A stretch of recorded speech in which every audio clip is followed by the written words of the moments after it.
Another step forward towards growing the green economy. These PV panels are expected to produce 500,000 kilowatts of energy per year. That's enough to electrify this entire building during the day.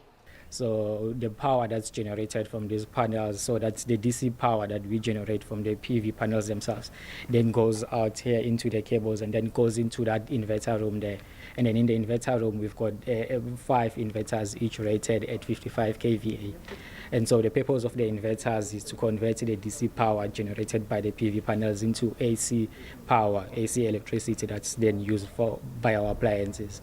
In 2016, both the George Airport and the District Municipality became the first in the country to run on solar energy. The George Municipality will be saving costs and reducing its carbon footprint.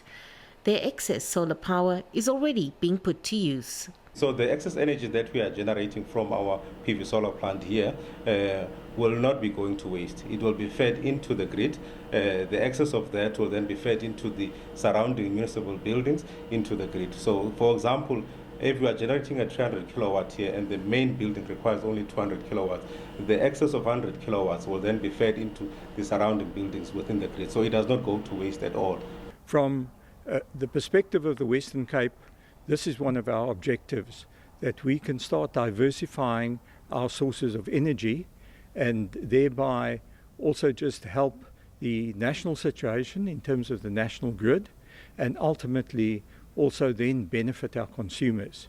Because this installation that we have here will effectively be paid off over 7 years and have a lifespan of something like 25 years. Over the next year, 50 million rand will be spent to expand the municipality's solar energy projects to all of its other buildings in and around George. Segwi Chetty, SABC News, George in the Western Cape.